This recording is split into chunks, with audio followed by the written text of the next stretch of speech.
नमस्कार दोस्तों, मैं मुनेश। आप देख रहे हैं दिल्ली पब्लिक ओपिनियन न्यूज। आज हम एक बार फिर आपको लेकर आए हैं देश की राजधानी दिल्ली के बुराड़ी क्षेत्र अखिल भारत हिंदू महासभा के दिल्ली प्रदेश कार्यालय में, जहां हमारे साथ उपस्थित हैं दिल्ली प्रदेश अध्यक्ष विजेंद्र सिंह राजू पार्चा जी, दिल्ली प्रदेश सचिव संतोष साहू जी, रिठाला जिला अध्यक्ष संदीप शर्मा जी, मुस्तफाबाद जिला अध्यक्ष राकेश जी। चुनाव दिल्ली के अंदर बेहद नजदीक हैं। अपने लिए सक्षम प्रत्याशी तलाश रही है समस्त पार्टियां। इस बार अखिल भारतीय हिंदू महासभा ने भी दम भरते हुए दिल्ली की सभी एमसीडी की 250 सीटों पर अपने प्रत्याशी उतारने का निर्णय लिया है। तो क्या वो मुद्दे होंगे जिससे अखिल भारतीय हिंदू महासभा जीत की तरफ जा सकी? क्या वो कारण रहे कि अखिल भारतीय हिंदू महासभा को चुनावी मैदान में उतरना पड़ा? इन सभी बातों का जवाब हम लेंगे दिल्ली प्रदेश अध्यक्ष विजेंद्र सिंह राजू पार्चा जी से।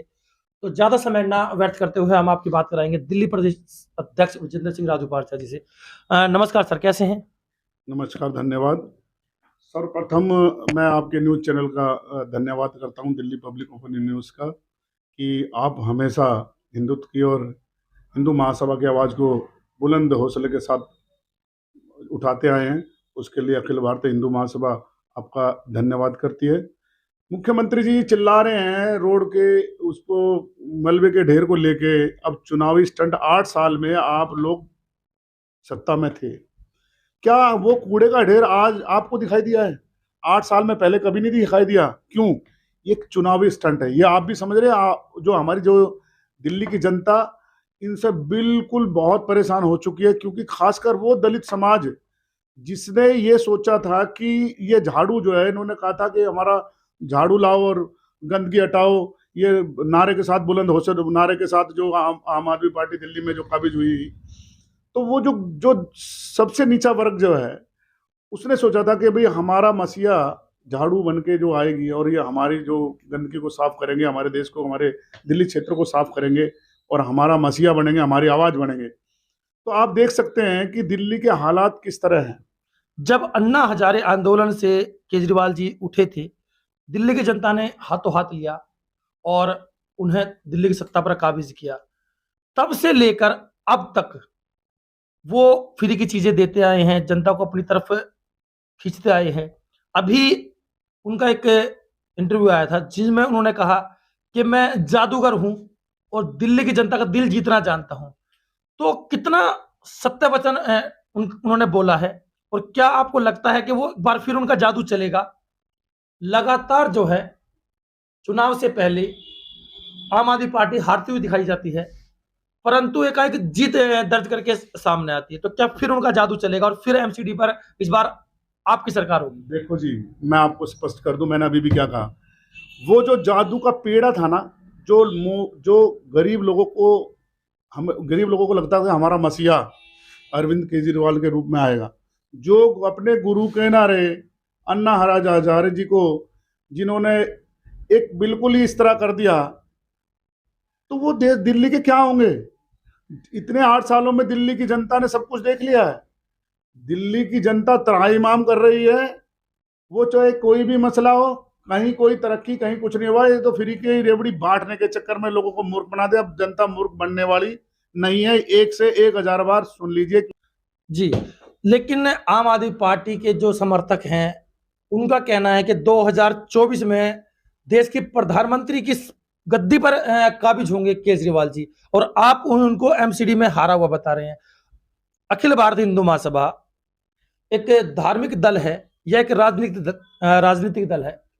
कृपया इसको स्पष्ट करें।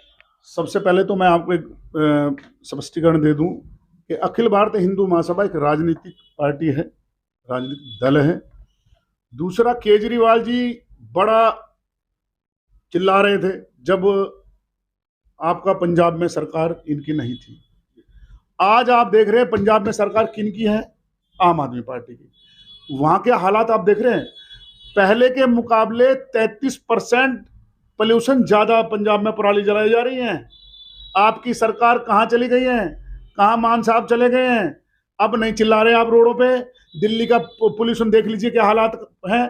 मजबूरी में अभी जब एलजी साहब से जो पब्लिक बात करने के लिए बात करी, तब जाके इन्होंने एक्शन लिया है बच्चों के स्कूल के लिए। अब क्यों नहीं करा रहे पोल्यूशन कम? कहाँ गई तुम्हारी राजनीति? सब की सब धरी रह गई ना, क्योंकि झूठे वादे, झूठा आदमी ऐसे ही बोलता है, पब्लिक जान चुकी है। अब इसके झूठे हथकंडे नहीं चलेंगे, ये मुझसे लिख लीजिए। जी अध्यक्ष जी, आपकी बातों में बड़ा दम नजर आ रहा है। और देखिए सर, मैं माफी चाहूंगा, मैं दम नहीं, मैं वो वास्तविकता आपको बता रहा हूं, वो सच्चाई आपको बता रहा हूं। आपके न्यूज चैनल ने भी चिल्ला चिल्ला के बताया, आप रोज चिल्ला रहे हैं, हम रोज बता रहे हैं कि हालात देख ली ना, देख लो ना, सारी दिल्ली बदल। जवाब दिल्ली की जनता देगी, दिल्ली की जनता केजरीवाल जी को अब की बार आपकी सरकार नहीं है, जनता आपको नहीं चुनेगी, देख लीजिएगा। जी, अभी आपने कहा कि अखिल भारत हिंदू महासभा एक राजनीतिक दल है। जी उसी हिंदुत्व पे लड़ाई अखिल भारत हिंदू महासभा लड़ रही है, उसी पर हमारी जो केंद्र के अंदर विराजमान है भारतीय जनता पार्टी, वो लड़ रही है। तो क्या आपको ऐसा लगता है कि भारतीय जनता पार्टी और अखिल भारत हिंदू महासभा का आमना सामना होगा तो इसका फायदा आम आदमी पार्टी को नहीं मिलेगा? देखिए साहब, भारतीय जनता पार्टी अपना काम कर रही है, अखिल भारतीय हिंदू महासभा अपना काम कर रही है। हम वो राजनीति नहीं जानते, ना ही हम वो करेंगे राजनीति। यहाँ सभी धर्म, सभी जात, सभी मजहब के लोग एक हैं, एक थे और एक रहेंगे। क्या अखिल भारत हिंदू महासभा अगर एमसीडी पर काबिज होती है तो कि उनकी प्राथमिकता क्या होगी, किन कार्यों को वो आगे बढ़ावा देगी? देखिए, अगर अखिल भारतीय हिंदू महासभा सत्ता में आती है तो सबसे पहले जो हमारे दिल्ली क्षेत्र में गंदगी है, साफ पानी की व्यवस्था कराना, ये जो फ्री की जो टॉफियाँ दे रखी हैं बिजली की, वो दुरुस्त करना है। और जो शिक्षा को लेके, उस शिक्षा पे लेके जो केजरीवाल जी ने जो जितने स्कूल, एक भी नया स्कूल नहीं बनवाया, ये आप भी जानते हैं, उन्हीं को रेनोवेट करा दिया।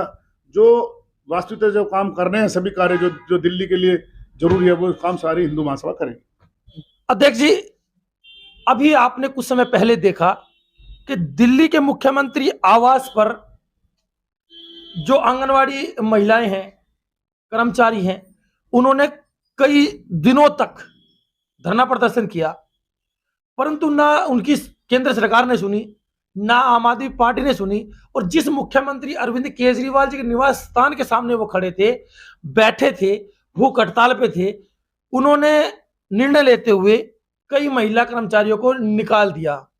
तो आप क्या कहना चाहेंगे इस बारे में? क्या वो दिल्ली की निवासी नहीं थी? क्या वो आम आदमी पार्टी की वोटर नहीं थी?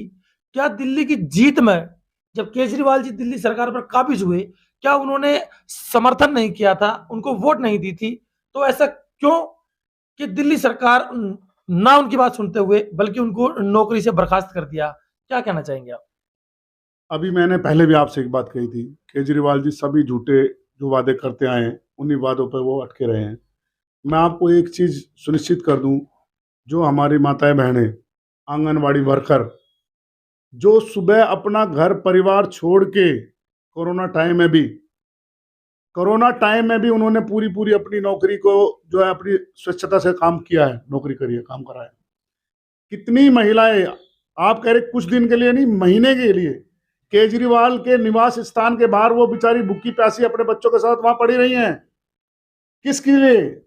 उनको मात्र एक टीचर को 10,000 रुपए से भी कम मासिक जो तनख्वाह मिलती है, जो कि उसका आधा फंड जो केंद्र सरकार देती है और आधा फंड दिल्ली सरकार। ना तो दिल्ली सरकार उनको टाइम से देती है, ना केंद्र सरकार उनको टाइम से देती है। 5-5, 6-6 महीने, 8-8 महीने, 10-10 महीने उनकी तनख्वाह नहीं मिलती है। 5-5, 6-6 महीने, 8-8 महीने उनको ये तनख्वाह भी उनको टाइम से नहीं मिलती है। और उनकी जो, उनको कोरोना काल में भी उन्होंने अपनी नौकरी, अपनी ईमानदारी से नौकरी निभाई है। उन बेचारों की, जब उन्होंने अपने हक की लड़ाई के लिए वो रोड पे आई, तनख्वाह बढ़ाने की बात करी, अपनी तनख्वाह मांगने की बात करी, तो केजरीवाल जी ने उनको कितनी बेघर कर दिया, उनको नौकरी से बर्खास्त करा दिया है। कितनी नौकरियां वो खा गए हैं, आज वो बेचारी वो दर दर भटक रही है और वो अपनी नौकरी के लिए रोती फिर रही है, कोई पूछने वाला नहीं है। और तब भी केजरीवाल जी इतने बेशरम है, तब भी तुम चाह रहे हो कि तुम फिर आ जाओगे। अब की बार इनकी कुछ नहीं सुनने वाली है, ये वो जनता है जो बर्दाश्त कर रही है। अभी आप देखिए, एमसीडी में केंद्र की तरफ से एमसीडी को सारा फंड इनको दे दिया गया था, टाइम से पहुंच गया। फंड इनके केजरीवाल जी के पास आने के बाद भी हमारे जो भाई है एमसीडी के जो वर्कर है, चाहे वो कोई सा भी तबका हो, चाहे वो सफाई कर्मचारी हो, इन सभी को तनख्वाह टाइम से मुहैया नहीं कराई गई केजरीवाल जी ने। ना तो उनके बेचारों को त्योहार मनाएंगे बने, कितने ही लोग बेचारे वो दर दर भटक रहे हैं। अब केजरीवाल जी कोरोना काल में जितनी सबसे ज्यादा सेवा जो जो बेचारे गरीब तबके के लोग जो है, झाड़ू वाले या ये सफाई कर्मचारी, उन्होंने अपनी जानों की आहुति दी है। उन्होंने उस कोरोना काल को, उस कोरोना को अपने सीने पे लिया है, डॉक्टरों से ज्यादा उन्होंने उसको टक्कर दी है। और उसके बाद भी तुम उनको जो तनख्वाह उनको टाइम से नहीं देते, और फिर भी तुम सपने देख रहे हो मुख्यमंत्री बनने के, या केंद्र में दोबारा आने का, प्रदेश में दोबारा आने के लिए, तो ये सपने भूल जाओ जी। महत्वपूर्ण सवाल यहाँ पर उठता है कि बीजेपी लगातार जो है आम आदमी पार्टी पर यह आरोप लगाती रही कि 2,500 करोड़ रुपया एमसीडी का बकाया है दिल्ली सरकार पर, परंतु दिल्ली सरकार इसको नकारती रही। एमसीडी अधिकारियों का और बीजेपी का लगातार ये कहना रहा कि दिल्ली सरकार ने एमसीडी का फंड जारी नहीं किया, इसके कारण किसी भी एमसीडी कर्मचारी की समय पर सैलरी नहीं दी गई, जिसके कारण कुछ मौतें भी हुई जो सामने आई एमसीडी कर्मचारियों की, चाहे वो टीचर हो, चाहे वो सफाई कर्मचारी हो, या किसी भी पद पर उपस्थित हो, विराजमान हो। तो इसके लिए आप किसको जिम्मेदार मानेंगे, केंद्र सरकार को, एमसीडी को, या दिल्ली सरकार को? स्पष्ट मैं आपको बिल्कुल ये साफ कर दूं, और ये आपको मैं सुनिश्चित कर दूं कि इसका सीधा सीधा अरविंद केजरीवाल जी इस चीज के जिम्मेदार हैं, क्योंकि केंद्र की तरफ से इनको जो फंड था वो इनको जारी कर दिया गया था। इन्होंने जानबूझ के उन गरीब लोगों को, उनको जो उनकी जो तनख्वाह राशि थी उनको नहीं दी गई है। ये इसके जिम्मेदार सिर्फ और सिर्फ अरविंद केजरीवाल जी हैं। धन्यवाद।